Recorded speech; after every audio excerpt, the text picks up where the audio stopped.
para isso.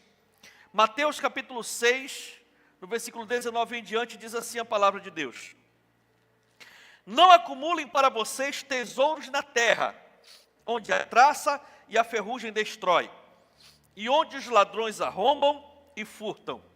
Mas acumulem para vocês tesouros no céu, onde a traça e a ferrugem não destrói, e onde os ladrões não arrombam e nem furtam.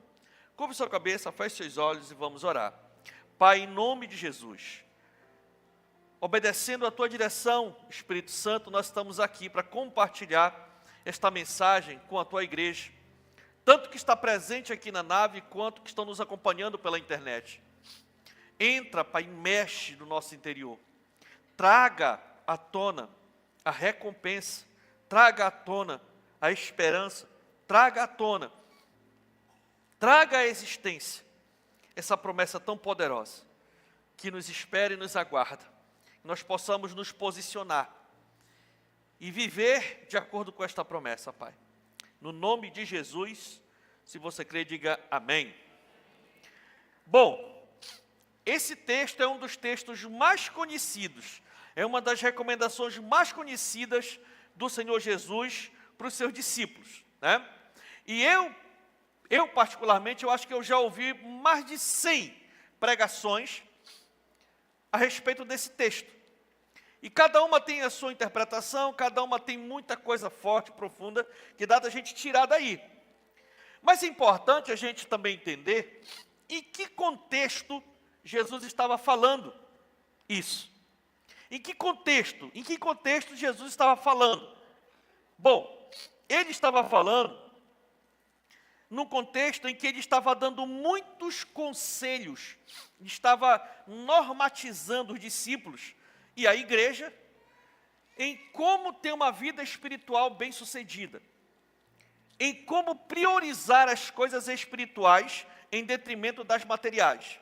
Na verdade, o capítulo 6 de Mateus é praticamente toda uma normativa para a gente ter uma vida espiritual de sucesso. Colocar as prioridades em ordem. Então, eu desafio até você a ler o capítulo 6 de Mateus, porque é muito importante para todo cristão refletir mesmo lá. Por exemplo, ele começa falando, né, orientando em como a gente deve ajudar as pessoas, porque os líderes da época ajudavam as pessoas e jogavam na cara das pessoas e mostravam para todo mundo que ele estava ajudando aquela pessoa. Então Jesus começa a dizer, olha, quando você for ajudar alguém, tá, esconda a mão esquerda o que a mão direita está fazendo. Não é preciso você estar mostrando para todo mundo que você é uma pessoa generosa, que você é uma pessoa, né, bondosa. Não. Ajuda as pessoas em secreto, que o teu pai em secreto vai te abençoar. Aí ele começa a dizer também, olha, quando você for orar, não ora assim para todo mundo ver aquelas orações, né, fortes, para todo mundo enxergar que você está orando, para achar que você é uma pessoa espiritual. Não. Quando você for orar, ore assim. E é aí que ele fala aquele texto que muita gente transformou na reza do Pai Nosso, né? É aí nesse momento que ele fala lá, né? Então ele vai ensinando. Quando tu fores orar, vai para dentro do teu quarto, em secreto. E lá no teu quarto em secreto, tu vai orar ao Senhor desse jeito que eu estou te falando aqui. E o teu pai em secreto vai o quê? Te abençoar. Então ele começa a estar orientando as pessoas em como ter hábitos espirituais bem-sucedidos. Ele diz, olha, quando você for jejuar, não fica com a cara toda amassada, né? E tudo, fica ali para todo mundo enxergar que tu está jejuando. Oh, coitado do fulano, ele está jejuando. Não, quando tu for jejuar, lava a tua cara, toma um banho, bota uma maquiagem, veste uma roupa normal e vai viver de boa. Não é preciso ninguém estar sabendo que tu está jejuando, porque tu está jejuando ao Pai. Ou seja, o que ele está dizendo, tudo que a gente for fazer, a gente tem que fazer para o Pai, e não para mostrar para as pessoas que a gente está fazendo. E ele vai estar falando nisso aí. E é nesse contexto que ele pega e libera essa pérola. Ele dizia, olha, não acumula tesouro na terra, onde a ferrugem e a praga destrói, mas acumula em tesouros do céu, que lá não enferruja nem desgasta nada. Né? Ele diz, não acumular tesouros na terra, mas acumular tesouro no céu. Isso é muito legal, mas às vezes as pessoas passam batido e deixam de refletir sobre algumas questões. Nós tínhamos muitas perguntas para fazer a respeito disso, mas Pelo menos duas a gente precisa se ater hoje. Primeiro, se o Senhor diz para a gente acumular tesouro no céu, então que tesouros são esses? Tesouro da terra você sabe o que é, ok? Dinheiro, bem, patrimônio. O que é tesouro do céu? E nós estamos no céu ou na terra? Na terra. E como é que a gente vai acumular tesouro aqui na terra e levar para o céu? Que tesouro é esse? Na prática, que tesouro é esse? Primeira pergunta. E segunda pergunta. Para quê? Por que a gente deve acumular tesouro no céu? Se a Bíblia diz que até a rua, o asfalto da rua do céu é de ouro. Em tese, a gente vai precisar de tesouro no céu? Sim ou não? Sim ou não? Para que a gente vai acumular tesouro no céu? Você está entendendo? Então são situações que realmente a gente precisa parar para refletir, para entender o que o Senhor está falando. Então hoje, a partir dessas duas perguntas, nós vamos destrinchar aquilo que eu quero trabalhar com você. Então Deus disse, acumulem tesouro no céu. Que tesouro é esse? Que tesouros são esses, pastor? Efésios capítulo 2, versículo 10 fala: porque somos criação de Deus, realizada em Cristo Jesus, para fazermos boas obras, as quais Deus preparou de antemão para que nós a praticássemos. Então aqui está a resposta. Os tesouros que o Senhor Jesus está falando em Mateus 6, Paulo, pelo Espírito, fala para os Efésios. Esses tesouros são as boas obras. Os tesouros que nós acumulamos no céu, aqui na terra, são as boas obras. São as ações que nós praticamos. São os nossos comportamentos que o Senhor Jesus requer de nós, enquanto estamos aqui. É quando nós tiramos do nosso tempo, que é a coisa mais valiosa no mundo hoje, é o tempo. O tempo vale muito mais do que dinheiro. Muita gente hoje está velha dizendo, eu daria tudo que eu conquistei para me poder voltar a ser novo de novo. É quando nós tiramos do nosso tempo, dos nossos recursos, dos nossos dons e dos talentos que Deus nos deu, para ajudar o nosso próximo e para estar servindo na obra de Deus. Acumular tesouro no céu é quando nós resolvemos ajudar alguém que está passando por necessidade. Tirar tempo para reunir com alguém, para ligar para alguém, mandar mensagem para alguém. Acumular tesouro no céu é dar um conselho baseado na Bíblia. Acumular tesouro no céu é estar envolvido nas atividades da igreja.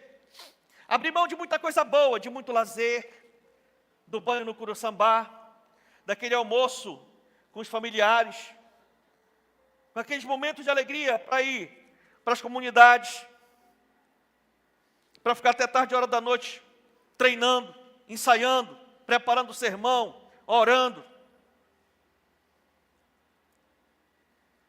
Isso é tesouro no céu, são as boas obras. Acumulem tesouro no céu.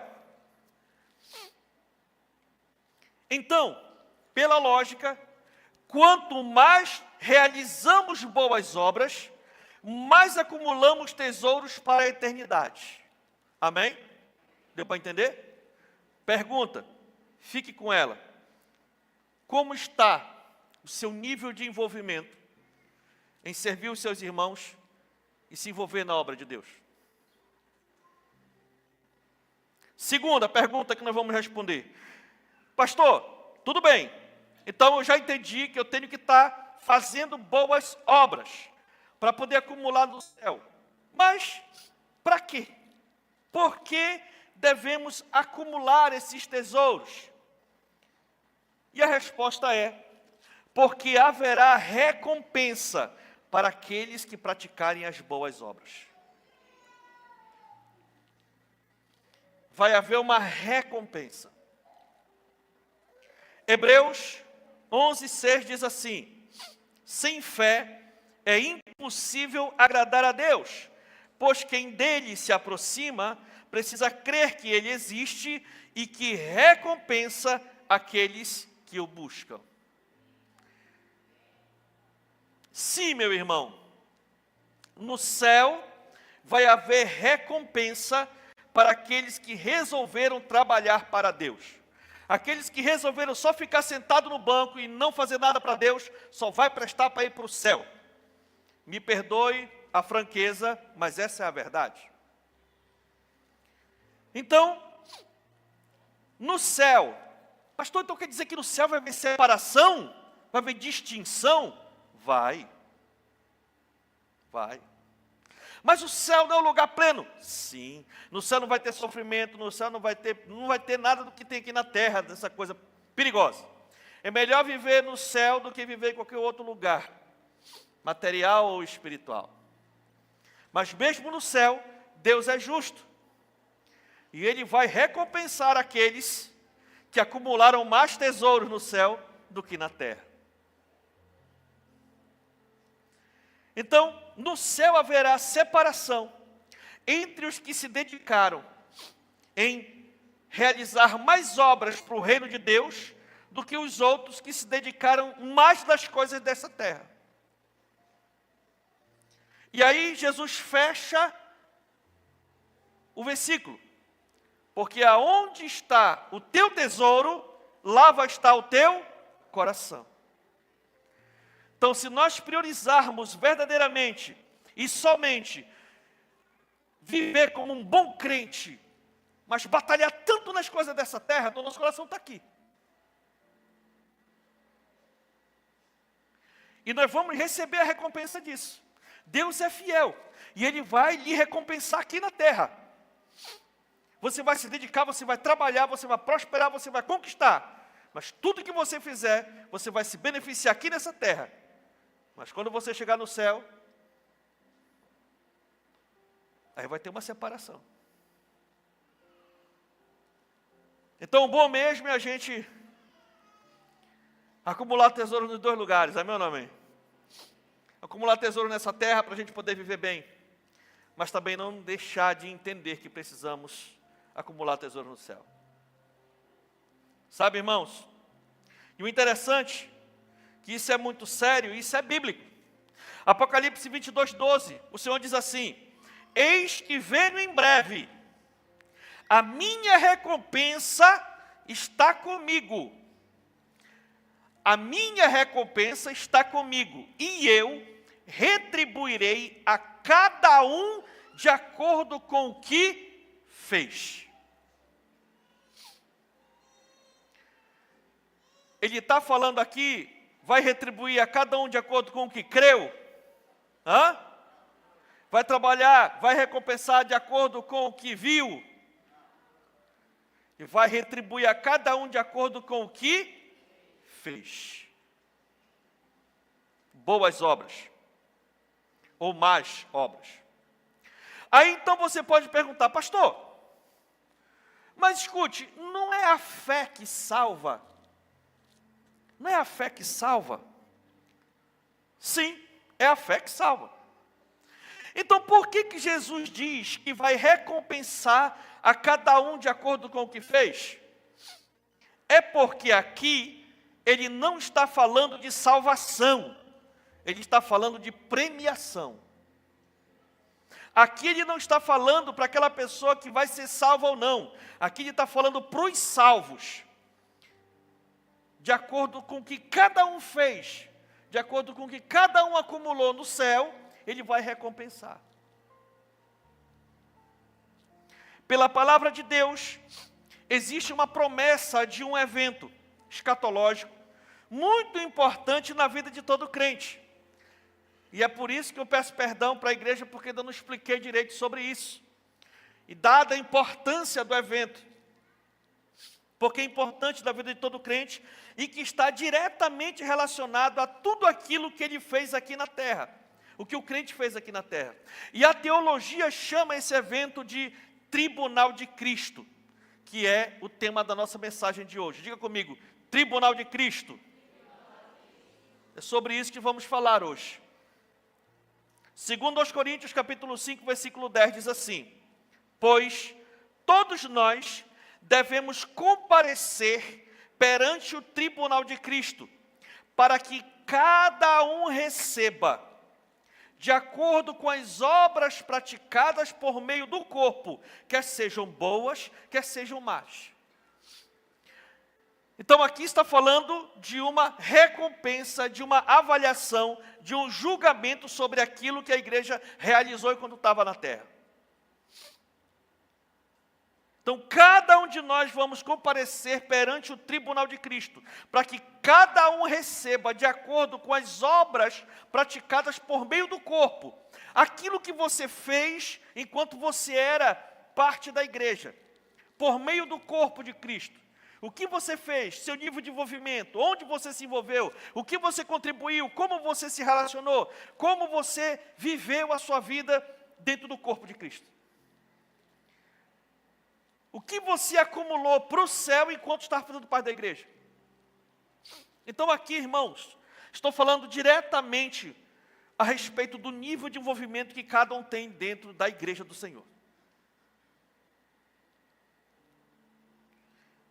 Agora, olhando para esse versículo, por cada um de nós vamos ter que comparecer perante o tribunal de Cristo e tudo mais e tal. A maioria dos crentes, quando leem essa passagem, eles acham que ela está se referindo ao julgamento final.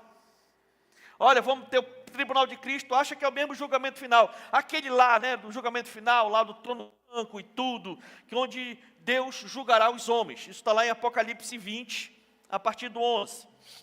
Depois vi um grande trono branco e aquele que nele estava sentado.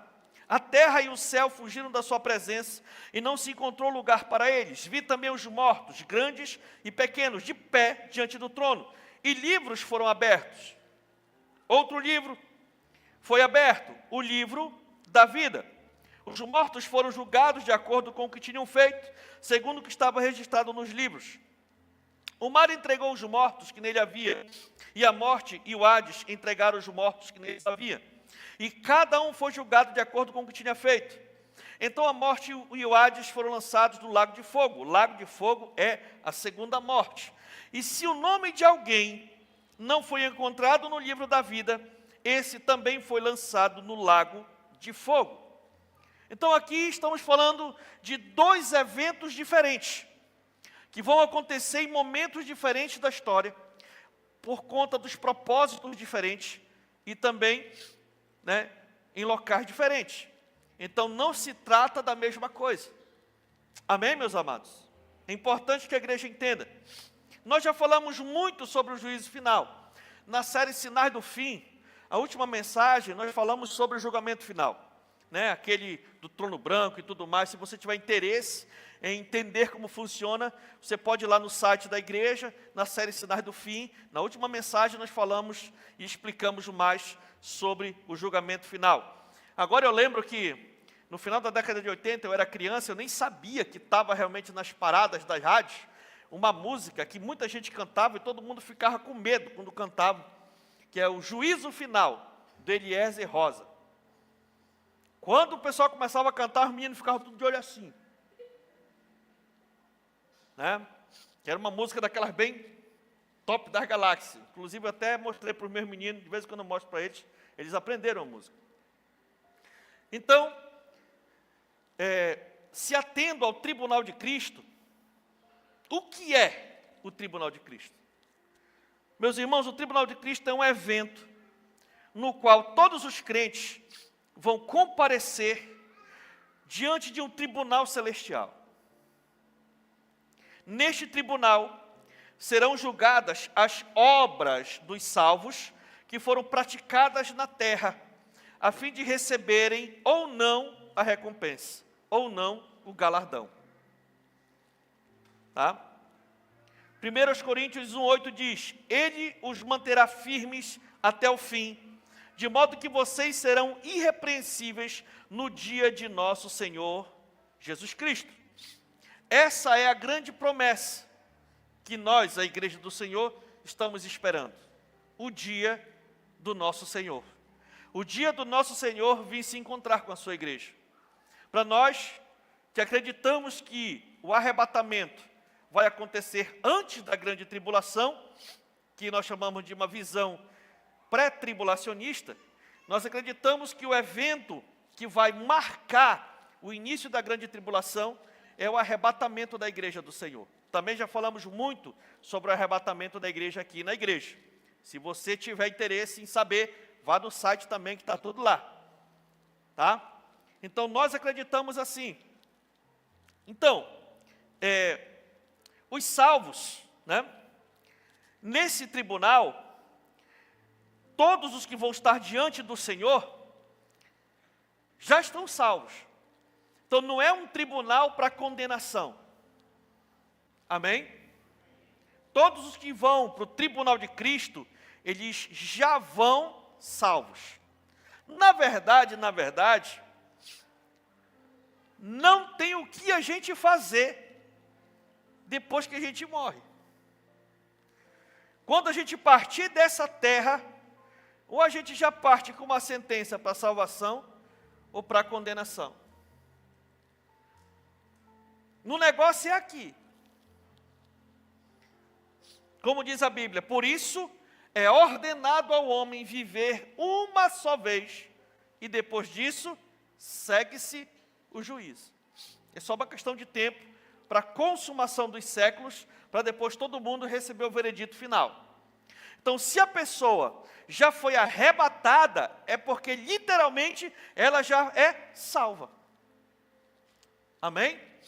Então, no dia do arrebatamento do Senhor, o negócio vem e flui. Então, os salvos que permanecerem fiéis aqui na terra e em santidade, não mais passarão por qualquer tipo de condenação depois que morrer, se Jesus não voltar antes. Romanos 8:1 diz lá, portanto agora, já não há condenação para os que estão em Cristo Jesus. Então, se você morreu no Senhor, é só questão de esperar terminar todo o trâmite da história. Interessante que na parábola das ovelhas e dos bodes, Jesus alinhou a doutrina do juízo final, que é para salvação e condenação, a partir do pensamento da doutrina do tribunal de Cristo, que ele fala sobre os tesouros do céu e inferno. Vamos lá, Mateus 25, a partir do 31. Quando o Filho do Homem vier em sua glória, com todos os anjos, assentar-se-á em seu trono na glória celestial. Todas as nações serão reunidas diante dele, e ele separará uma das outras, como o pastor separa as ovelhas dos bodes. E colocará as ovelhas à sua direita e os bodes à sua esquerda. Então o rei dirá aos que tiverem à sua direita, venham, benditos de meu Pai, recebam como herança o reino que lhes foi preparado desde a criação do mundo. Por quê? Pois eu tive fome, e vocês me deram de comer. Eu tive sede, e vocês me deram de beber. Fui estrangeiro, e vocês me acolheram. Necessitei de roupas, e vocês me vestiram. Estive enfermo, e vocês cuidaram de mim. Estive preso, e vocês me visitaram. Então os justos lhes responderão, Senhor, quando te vimos com fome e te demos de comer, ou com sede te demos de beber? Quando te vimos como estrangeiro e te acolhemos, ou necessitado de roupas te vestimos? Quando te vimos enfermos ou presos e fomos te visitar? O rei responderá, digo-lhes a verdade, o que vocês fizeram a algum dos meus menores irmãos, a mim o fizeram. Então ele está alinhando um pensamento. Pastor, meio confuso. Não é a obra que salva? Não. Que salva é a fé. Mas as obras é um sinal claro de quem é salvo. Então não tem como a pessoa salva por Jesus não praticar boas obras. É sobre isso que ele está falando. Então, aqueles que são benditos de meu Pai, é porque entenderam, creram e depois seguiram o caminho que Jesus ensinou. Então, as boas obras, elas são um sinal, a evidência principal de quem entendeu o que é ser cristão. Não é ela que vai salvar, mas ela vai te recompensar. Porque você entendeu. É interessante isso. Aí, Continua, ele disse assim: então ele dirá aos que estiverem à sua esquerda: malditos, apartem-se de mim para o fogo eterno, preparado para o diabo e seus anjos. Pois eu tive fome e vocês não me deram de comer. Tive sede e nada me deram para beber. Fui estrangeiro e vocês não me acolheram. Necessitei de roupas e vocês não me vestiram. Estive enfermo e preso e vocês não me visitaram. Também estes responderão: Senhor, quando te vimos com fome ou com sede, o estrangeiro necessitado de roupas, o enfermo e o preso, e não te ajudamos? E ele responderá: digo-lhes a verdade, o que vocês deixaram de fazer a algum desses mais pequeninos, também a mim deixaram de fazê-lo. E estes irão para o castigo eterno, mas os justos para a vida eterna. É isso aí. Então aqui ele alinhou os dois pensamentos, apesar de serem momentos diferentes, mas uma coisa está relacionada à outra. Não é as boas obras, nada que a gente possa fazer nessa terra possa nos salvar. Tem que dizer assim: rapaz, se o fulano, que era uma pessoa boa, íntegra, só fez um bem a vida toda, não vai para o céu, eu estou frito. Tem gente que fala assim. Só que não é o que a pessoa faz na terra, por melhor que seja, não é. O que salva a pessoa é ela se arrepender dos seus pecados, receber Jesus como seu Senhor e Salvador, e depois disso, viver os mandamentos que Jesus deixou. E isso sim, salva a pessoa. A Bíblia diz: quem crê e for batizado será salvo. Agora, aquele que não crê já está condenado. Então, primeiro nós temos que crer, para depois fazer boas obras. A pessoa pode ser boa como for, mas no leito de morte, com muito amor e carinho, você chega lá: meu irmão, você reconhece Jesus, você recebe Jesus, você entende que você precisa se arrepender dos seus pecados. Não. Se a pessoa disser não, ela está negando a salvação. Por mais boa que a pessoa possa ter sido, por mais generosa que ela possa ter sido, por mais importante e filantropa que ela possa ter sido, não é a obra que salva. Amém, meus amados? Que fique bem claro para cada um de nós isso. Agora, a obra é importante, porque ela vai fazer separação no céu de glória. Porque é uma questão de propósito. Deus nos criou, nos chamou para um propósito. Sabe aquela pessoa aquela pessoa abordava a outra com aquelas frases muito fortes? Olha, irmão, Deus tem um plano para a tua vida. Verdade. É exatamente isso. Por que será que Deus chamou você? Ele poderia ter chamado seu irmão, sua irmã, seu vizinho, seu amigo. Mas por que Ele chamou você? É porque Ele já separou um objetivo para você fazer dentro do corpo de Cristo. Por isso Ele te chamou antes. Ele já separou. E aí é uma questão de você aceitar a sua sorte e viver isso ou não. E Deus também deixa todo mundo muito à vontade. É por isso que a gente diz, tem pessoas que aceitam e vivem o que Deus tem para elas. Tem pessoas que não aceitam e resolvem viver aquilo que ela mesma quer para ela, mas sendo um bom crente. E Deus respeita, mas um dia vai ter o tribunal. Um dia vai ter o tribunal. E eu, como seu pastor, seu amigo, seu irmão, eu tenho que lhe avisar isso. Vai ter um tribunal. Você que fica se esquivando, de se envolver nas coisas de Deus. Não, vai lá. Não, vamos lá. Não, vai lá, não quero não. E tudo, só vou sentar no banco, só vou ficar de boa e tal. Mas eu sou um crente apaixonado por ele. É verdade, você é salvo. É verdade. Mas é uma decisão sua. Só ser um crente. Você, mamãe, você, papai, que não entende direito como se processa essas coisas do serviço, que muitas vezes fica impedindo o seu filho de fazer a obra de Deus, tome cuidado. Porque você era o primeiro a estar na frente ensinando seu filho. Deus vai lhe cobrar isso. Não sou eu, não. Então é muito importante você entender isso. E eu estou aqui nessa condição para alertar você. Porque o Senhor Jesus falou, nós acabamos de ler, eis que eu venho em breve. Ele não vai mais demorar. Então, o tribunal de Cristo é isso, pastor. E quando é que isso vai acontecer? Em que momento da história isso vai acontecer? Na visão pré-tribulacionista, que é essa que eu creio, o tribunal de Cristo acontece após o arrebatamento da igreja e antes da grande tribulação. Ou seja, o tribunal de Cristo vai acontecer no céu após a igreja ser arrebatada para encontrar com o Senhor nos ares.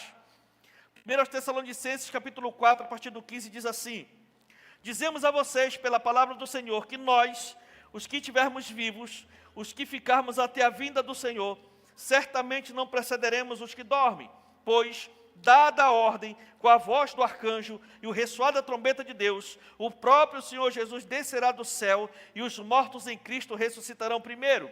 Depois disso, os que estivermos vivos seremos arrebatados juntamente com Ele nas nuvens para o encontro com o Senhor nos ares, e assim estaremos para sempre com o Senhor. Aleluia. Então, após o arrebatamento, a terra, aqui na terra, começa a grande tribulação. E na glória acontecerá o tribunal de Cristo. Muitas vezes a gente é muito focado a estudar o que acontece na terra, né? E a gente esquece de dizer o que acontece no céu, que é onde a gente vai estar lá. Amém ou não amém? Né? O que acontece na terra, muita gente já sabe. Olha, depois que a igreja for arrebatada, o diabo cessora no mundo. E aí começa as besta-fera, aquele negócio todo, e cospe fogo, e não sei o que e tal, aquela coisa, é falso profeta, e não sei o que. Todo mundo já sabe disso aí. Pelo menos era para saber. Né? Mas o que acontece com a igreja? Pois é. Então, a igreja é arrebatada, e no céu de glória ela vai se encontrar com quem? Com o Senhor Jesus. Com os anjos e tudo, o Senhor na sua glória vai estar com os anjos. E depois disso, pastor, depois disso vai acontecer o quê? O tribunal. É nesse momento que as obras dos crentes vão ser julgados. E após o tribunal, vai acontecer aquele outro evento que é chamado de bodas do Cordeiro. Que nós também já falamos sobre as bodas do Cordeiro aqui. Né? Apocalipse 19, no 6 em diante, diz assim: então ouvi algo semelhante ao som de uma grande multidão, com o estrondo de muitas águas e fortes trovões que bradava: aleluia! Pois reina o Senhor, o nosso Deus, o Todo-Poderoso. Regozijemo-nos, vamos nos alegrar e dar-lhes glória, pois chegou a hora do casamento do Cordeiro, e a sua noiva já se aprontou. Foi-lhe dado para vestir linho fino, brilhante e puro. E aí a palavra explica, o linho fino são os atos justos dos santos.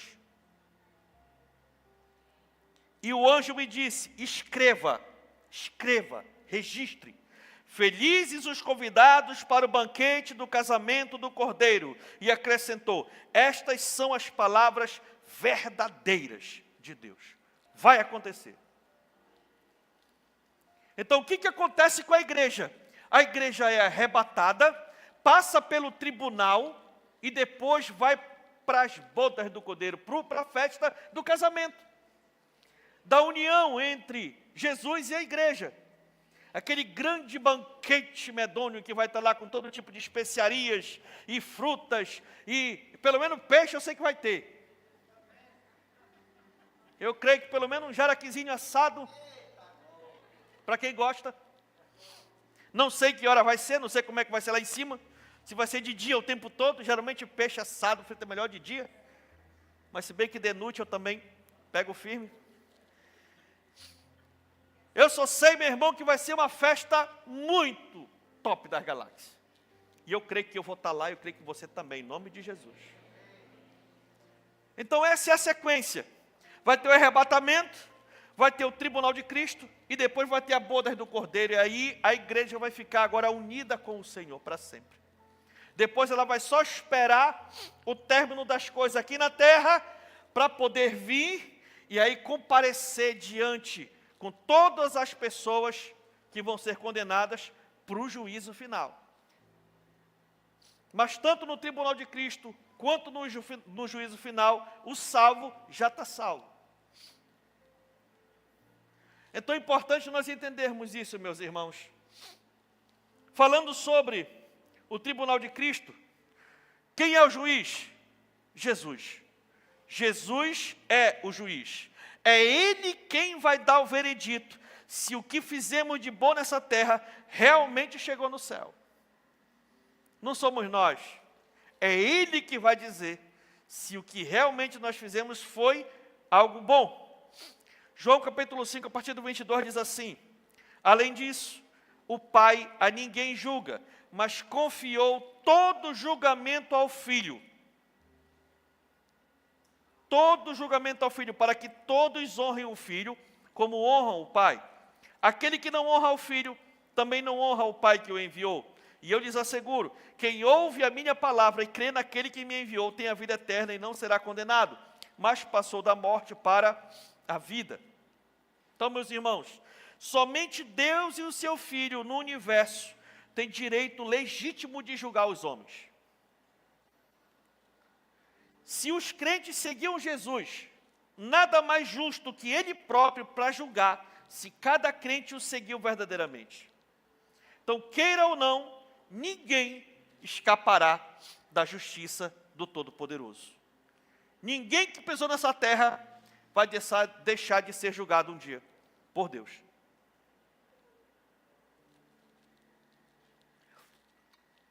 Se for salvo, vai ser julgado por Cristo no tribunal de Cristo. Se for condenado, vai ser julgado no julgamento final.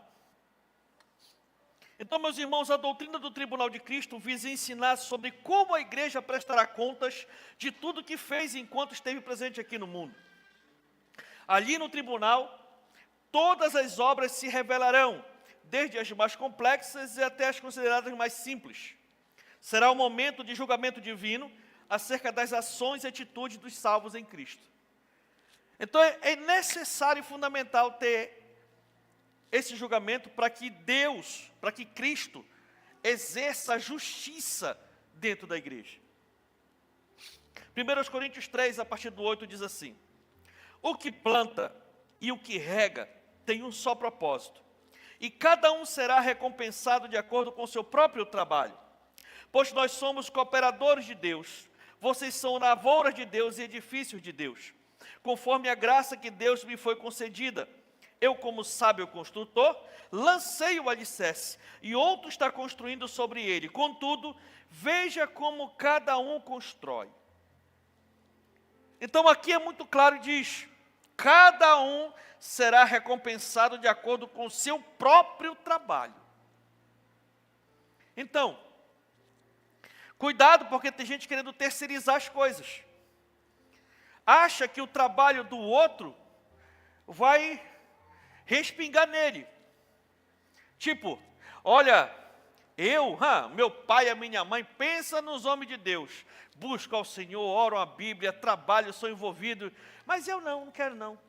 Agora, meus pais são crentes, a pessoa se orgulha disso, glória a Deus por isso. Mas presta atenção, mano. Deus não tem neto, só tem filho. Eu falo para os meus filhos isso, eu disse: olha, te puxa, não vai te confiando não, porque eu sou pastor, tua mãe é pastora, a gente é crente, eu estou me puxando aqui. Não cuida não. A mesma coisa, tem pai que tem o maior orgulho do filho, a mãe tem o maior orgulho da filha, meu filho é envolvido, minha filha é isso, aquilo, outro, mas o cara não quer nada com o Senhor. Olha, cuidado. Nada que o seu filho possa fazer no tribunal vai para ele, não vai para você. A Bíblia é clara, e eu não tenho nada a ver com isso, eu estou aqui só para obedecer. Cada um será recompensado de acordo com o seu próprio trabalho. Então não vai dar para a gente, não pode dividir aqui, eu fiz 10, tu fez só 2, então pega mais 3 para cá, para poder chegar lá na hora. Não vai acontecer isso. Deus é justo. Ele diz aqui, ó, porque ninguém pode colocar outro alicerce além do que já está posto, que é Jesus Cristo. Se alguém constrói sobre esse alicerce usando ouro, prata, pedras preciosas, madeira, feno ou palha, sua obra será mostrada, porque o dia trará a luz, pois será revelada pelo fogo, que provará a qualidade de cada um. Se o que alguém construiu permanecer, esse receberá recompensa. Se o que alguém construiu se queimar, esse sofrerá prejuízo. Contudo, será salvo. Então aqui não está se falando de salvação, está se falando de recompensa, premiação. Então,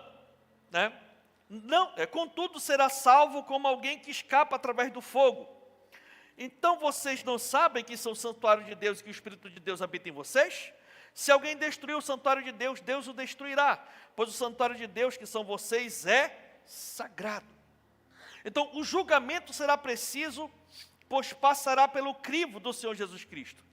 E por que é preciso? Porque muitos fazem a obra de Deus e praticam as boas obras apenas para serem vistos pelos homens. Aí a gente volta lá para Mateus 6, quando Jesus estava ensinando. Quando você for orar, quando você for jejuar, quando você for ajudar, não faça com uma má intenção no coração. Faça com a motivação correta. E ele vai ensinando, porque ele estava tratando desse dia, do dia do tribunal. Num dia, ele vai julgar se o que a gente fez realmente foi de coração ou foi com interesse. Por isso o tribunal vai ser necessário. É lá nesse momento que muita gente vai ter surpresas. A palavra de Deus diz que todas as obras serão provadas pelo fogo. E o fogo divino vai purificar e revelar qual é a verdadeira intenção do coração da pessoa. Nesse grande dia, todos os crentes que permaneceram fiéis ao Senhor, servindo a Ele com integridade, receberão a sua recompensa. Aleluia. Paulo foi um servo que sofreu muitas tribulações, naufrágio, cadeia, fome, nudez, em favor do reino de Deus. Porém, ele esperava o dia em que receberia a sua coroa, a sua recompensa. E ele fala isso lá em 2 Timóteo 4, a partir do 6. Eu já estou sendo derramado como uma oferta de bebida. Está próximo o tempo da minha partida. Combati o bom combate, terminei a corrida e guardei a fé. Agora, me está reservada a coroa da justiça, que o Senhor, o justo juiz, me dará naquele dia. Que dia? No dia do tribunal. E aí vem o resto do versículo que isso, fico muito feliz. Que ele diz, e não somente a mim, mas também a todos os que amam a sua vinda. Quem ama a vinda do Senhor aí, deixa eu ver aí. Então é para você também, meu irmão.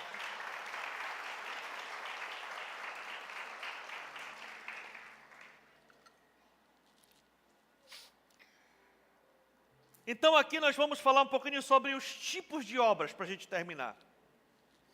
Porque esse versículo que fala exatamente como vai ser, esses versículos, esse texto, fala que as pessoas vão construindo esses tesouros, com ouro, prata, pedra preciosa, madeira, feno e palha. São obras. E vai chegando para lá. Então chega para lá ouro, chega para lá prata, chega para lá pedra preciosa, chega madeira, chega feno, chega palha.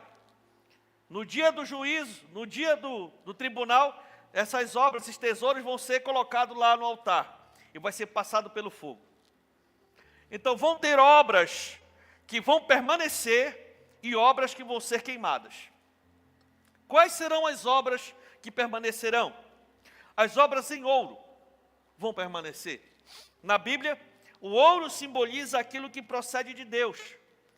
O ouro simboliza que tudo que a pessoa fez ou faz evidencia a glória de Deus. Tudo que ela faz é para que o nome do Senhor seja glorificado. É quando o crente usa bem os dons e talentos que o Senhor dá. É quando Deus dá um talento para a pessoa e a pessoa decide usar bem aquilo para a glória de Deus. Para que as pessoas olhem e acreditem que existe um Deus nessa terra ainda.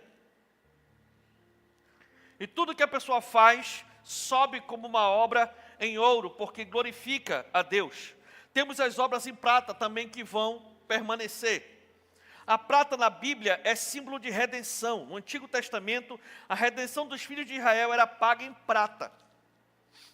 No Novo Testamento, a prata simboliza a redenção feita por Cristo. Logo, toda boa ação que evidencia o caráter, a identidade e o amor de Jesus na vida do crente é uma obra em prata. Na prática, o que seria uma obra em prata? É só você ir para Mateus 25.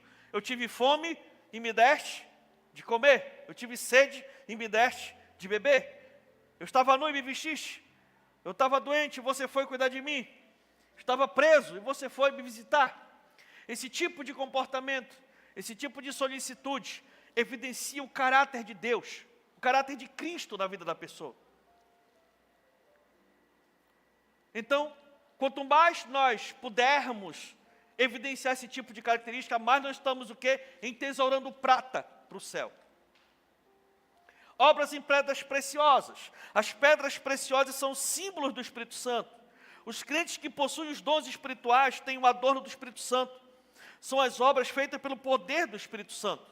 É quando você é batizado com o Espírito Santo, você ora em línguas, você recebe dons, habilidades que o Espírito Santo te dá, e você começa a fluir nesses dons. Palavra de sabedoria, palavra de conhecimento, profecia, fé, dom de operar milagres, enfim. É quando você pega os dons do Espírito Santo e começa a fluir no dia a dia, para abençoar a vida das pessoas, para exercer o poder de Deus na vida das pessoas. Toda vez que a pessoa faz isso, ela está o quê? Acumulando o tesouro no céu. Uma pedra preciosa. E aqui entra também o quê? Entra o envolvimento na obra de Deus. Meus irmãos, você tem o privilégio, o grande privilégio, desta igreja, oferecer todo tipo de oportunidade para você acumular tesouro no céu. Aqui a gente tem procurado valorizar muitos tipos de dons e talentos que o Espírito Santo tem liberado sobre a igreja. Aqui tem ministério de todo jeito, de todo tipo, de todas as formas. É justamente para oportunizar possibilidades, para que você possa, com o seu trabalho, acumular tesouro no céu. E as obras que perecerão, pastor? Bom, as obras que perecerão são as obras em madeira, por exemplo, né? Na Bíblia, madeira é símbolo de coisa humana. É uma figura da árvore que cresce por si mesma. A árvore, ela cresce por si mesma. Se não acontecer nada com ela, você planta ela ali, ela vai embora. Né? Há crentes que fazem muitas coisas, mas buscando a glória humana dentro da igreja. No fogo do julgamento, essas obras vão desaparecer. Há quem trabalhe muito na igreja, mas não faz isso para a glória de Deus. Faz isso com qualquer outro tipo de interesse, mas não faz para a glória de Deus. Então essa é uma obra que sobe como uma madeira. E madeira, meu irmão, não resiste ao fogo. Pode ser a mais ruim de queimar, mas uma hora ela queima. Ainda mais o fogo do tribunal de Cristo. Amém? Obras em feno. O que é feno? Feno é capim. O feno é um tipo de pasto que é plantado e depois ele é colhido, desidratado, para poder misturar com ração para dar para animais. Nós aqui não temos costume do feno, porque para a glória de Deus a gente tem muita terra e os animais são criados no campo.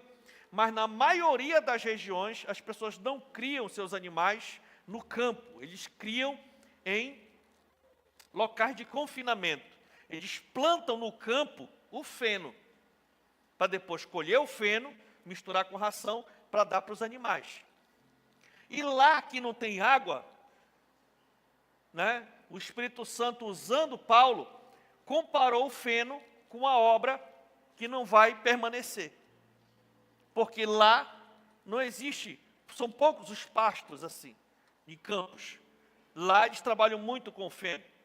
Então o feno é capinha, é erva seca. Ou seja, são obras aparentes, mas sem consistência, sem vida, que nem uma erva seca. O capim é perecível e representa as obras dos crentes que trabalham somente buscando a glória e a fama para si. Nos dias atuais, infelizmente, há muita gente que só realiza a obra de Deus pelo dinheiro. Pastores, cantores, profetas, pregadores. Infelizmente, né, muita gente que estão dentro do reino de Deus visando o lucro, visando se dar bem, visando viver bem. Isso é uma realidade? É uma maioria? Não. O problema é que essa minoria reverbera muito mais, faz muito mais barulho do que a grande maioria. Mas desde os tempos antigos existia e hoje continua existindo pessoas que fazem a obra de Deus, mas com o intuito pessoal de barganha e para viver bem. No dia do tribunal, as pessoas que serviram a esses líderes, achando que está tudo de boa, quando chega lá vai tudo queimar.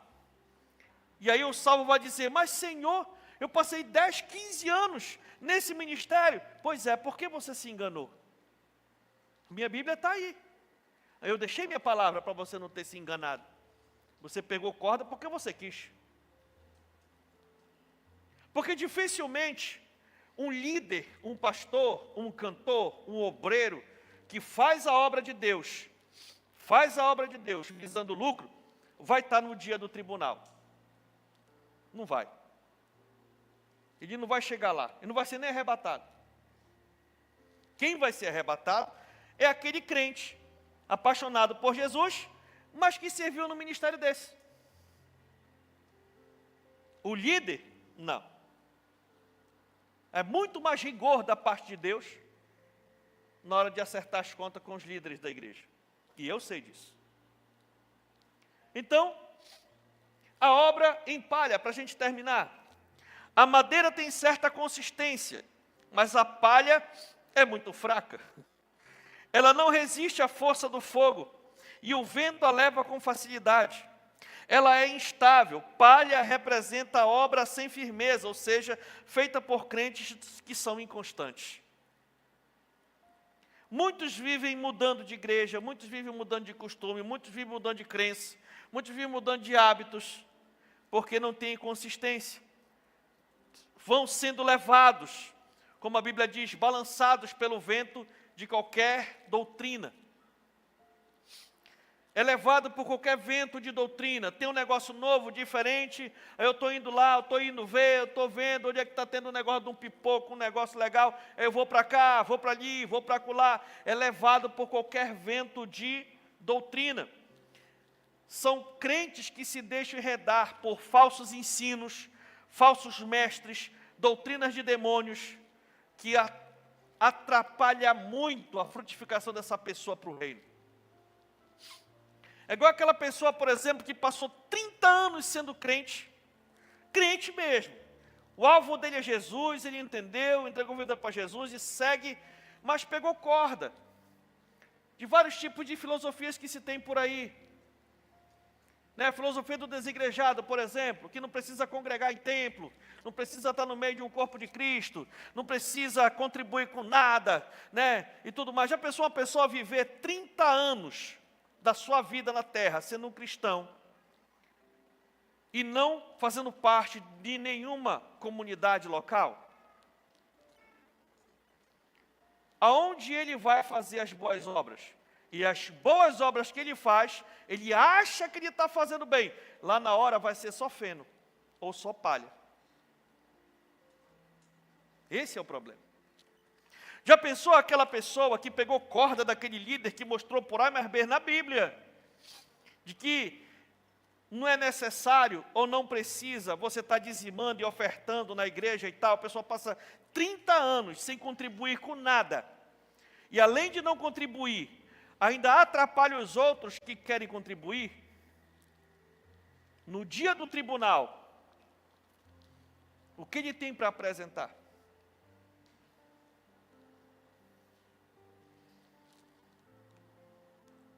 Que boa obra ele fez? Aí eu lhe pergunto, contribuir na obra de Deus é uma boa ação, sim ou não?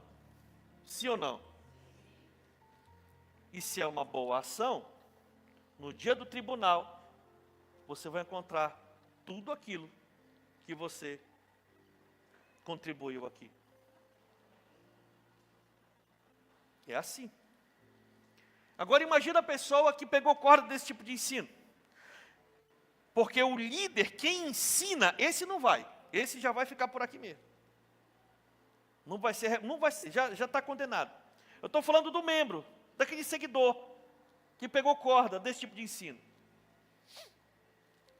Então tome muito cuidado. Porque hoje, meus irmãos, existe Jesus de todo gosto, para tudo quanto é coisa. Mas não é o Jesus da Bíblia. Então tome muito cuidado. Todo cuidado é pouco. Porque lá na hora, no tribunal, não, mas foi porque eu aprendi com aquele que está bem ali. Ele vai dizer, não, te vira para aí agora. Que eu estou tão apertado quanto eu estou aqui. Na hora, cada um vai dar conta de si perante o Senhor. Então vamos ver direitinho como estamos construindo a nossa morada celestial. No tribunal de Cristo, os crentes fiéis verão que valeu a pena renunciar muitas coisas boas dessa terra e suportar as aflições do tempo presente. Nesse dia, para quem entendeu e que está perseverando e buscando aqui, nesse dia é que realmente vai ser a grande recompensa. Romanos 8,18 diz: considero que os nossos sofrimentos atuais não podem ser comparados com a glória em que nós será revelada. Então vai ser nesse dia que nós vamos ver a recompensa da gente abrir mão de momentos bons nos dias de folga, abrir mão, de convites, porque tem tantas coisas para fazer na obra de Deus. É nesse dia que nós vamos receber a nossa recompensa. E às vezes, os nossos mesmos, principalmente os nossos familiares, pessoas que estão mais próximas da gente, muitas vezes não entendem. Às vezes ficam chateados. Por que a gente é tão recluso, ou então evita, ou então até deixa de participar de muita coisa boa. Às vezes eles falam assim, rapaz, não tem problema nenhum não, rapaz, você é da igreja, é um negócio legal e tudo, mas tu é muito fanático, tu fica lá dentro da igreja o tempo todo, tanto coisa para te fazer lá e tudo, vai curtir um pouco a tua vida, vai ver um pouco a tua vida. Afinal de contas, tu é filho de Deus. Tudo bem, isso é muito importante, vocês sabem que nós aqui ensinamos e valorizamos. Mas é uma questão. Aonde está o nosso tesouro, é lá que está o nosso coração.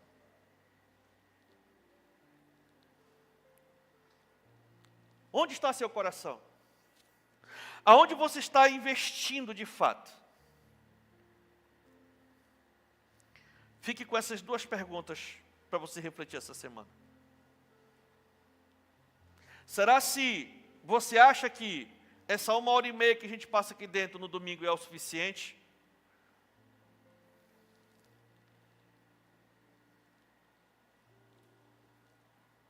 Aquele que entendeu isso e se desperta para poder viver algo a mais no reino, e entendeu que faz isso esperando esse grande dia. E nesse grande dia, essa turma que se abnega receberão seus galardões. Jesus é o que fará a criteriosa avaliação das obras dos salvos para dar cada um conforme o seu trabalho. Portanto, meu irmão, você que faz parte da equipe de de voluntários da igreja, você que está nos ministérios, você que está nas nossas células, você que está trabalhando, você está aqui envolvido, entenda, não desanime diante das dificuldades enfrentadas nesse mundo, pois em breve Jesus virá e lhe recompensará por todo o seu trabalho. Deus não fica devendo nada para ninguém. Nada. E tudo aquilo que você está fazendo de bom para o Senhor, você vai estar recebendo aqui na terra e está sendo acumulado no céu. Nunca pare de plantar, nunca pare de semear, nunca pare de lançar tesouros no céu. Esta é a melhor recompensa que um servo ou uma serva de Deus pode receber. Amém ou não amém? Fique de pé no nome de Jesus e aplauda ao Senhor, porque Ele é muito bom.